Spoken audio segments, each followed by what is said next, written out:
everybody, Christina Previtt here. I am lead faculty for clinical management of the fitness, athlete, pregnancy, and postpartum. I hope you guys are having an absolutely wonderful week. I know that this week has been one for the record books for sure, where we have been having a lot of conversations around race, around systemic injustice and racism that is present in many aspects of our world, including some of our law enforcement and healthcare agencies. And I want to start continuing that conversation. So as my disclaimer, I am a Canadian resident. I am also a white woman of privilege, and therefore I want to say that I may be imperfect in the way that I'm trying to communicate some of these statistics, and I am going to apologize for that because I am still continuing to learn.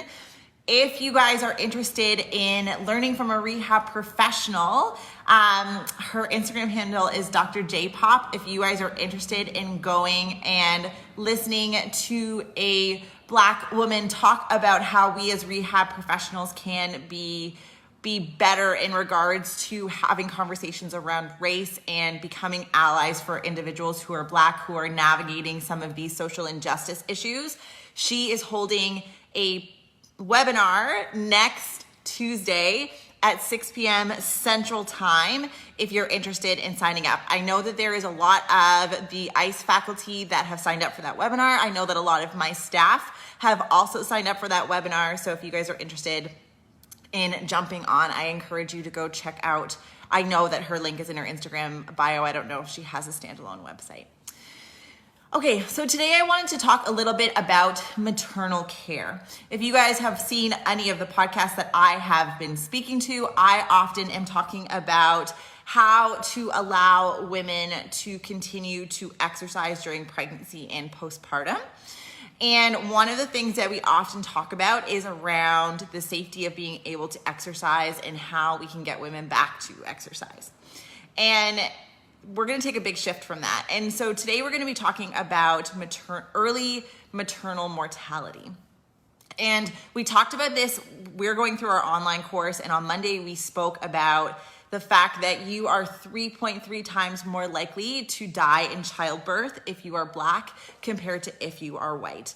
And those stats are staggering, especially in countries like Canada and the US, where we consider that our healthcare system is top notch and that we have a lot of resources at our disposal that allow us to optimize care, especially during pregnancy and in that early postpartum period.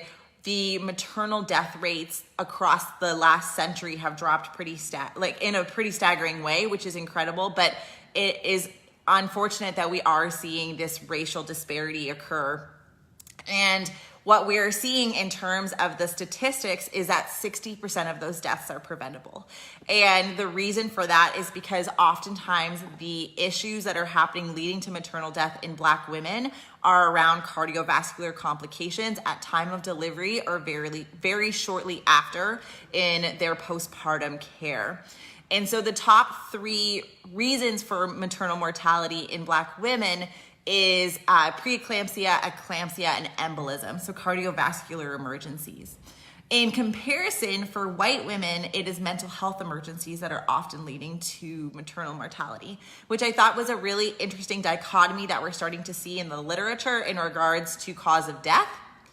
For background information, maternal mortality is not just at time of delivery. It's usually considered at time of delivery and within the first year postpartum. If on autopsy or on death certificate, the connection can be made from the cause of death to an event that has occurred in the postpartum care. And so we're not just saying that if a woman is dying during childbirth, this is childbirth and in the very early postpartum period. And previously on the podcast, we've talked a little bit about gestational hypertension and how exercise can really ameliorate some of the symptoms of gestational hypertension and reduce the risk for preeclampsia. But one of the things that we're seeing that is sometimes falling through the cracks and is obviously happening more so for women who are Black compared to women who are white is postpartum screening for individuals who have been flagged for things like gestational hypertension. And so this is something for me that I found was a complication. So I was induced early for my daughter because of gestational hypertension with fear of preeclampsia. And preeclampsia during pregnancy can be very dangerous for the infant and can lead to stillborn birth. And therefore it's considered a medical emergency and is often the reason for an early induction. In the postpartum period, preeclampsia is extremely dangerous to the mother and can be life-threatening. And what we're seeing is that these cardiovascular emergencies are sometimes not being flagged in Black women and leading to cardiovascular complications down the road. And the question becomes then, what can we do about it and why is this happening? And as I spoke to you guys on Wednesday about some of the racial disparities that we're seeing in regards to chronic disease and chronic disease management, some of these same issues are coming up in this time in a woman's life. And so some of them are the racial bias that we're starting to see in our healthcare system, where Black women are just not given the same quality of care on in an in-person visit. So at that episode of care, they're not getting the same checks that someone who is white may be getting, which could be missing that telltale sign of an issue with preeclampsia postpartum, which is an increase in blood pressure that is over 140/90. And that could be even 120/80 if a person sits with low blood pressure in general. So that is one thing. So in an episode where a provider is speaking to a Black woman, they may not be doing the same checks and balances. The other thing is that the perception of racial discrimination or the experience of racial discrimination in our healthcare system is causing women to not seek as much preventative care, which could potentially mean that if a Black woman has experienced discrimination in her care, she's not going to want to go and do her preventative checkups, which could mean that flag of preeclampsia or eclampsia or embolism is being missed. And that is a really unfortunate reality that we are starting to see across our healthcare system, is that you are 4 times more likely to have had an experience of racial discrimination if you're Black, and therefore they are not seeking healthcare services. The third thing that we're seeing is that there is some racial differences in regards to the incidence of different chronic conditions. And the one that is going to be really relevant for Black women is around cardiovascular disease. I spoke on Wednesday about the earlier accumulation of multimorbidity in persons who are Black compared to white. And for some individuals of some races, there is a genetic predisposition to things like cardiovascular disease.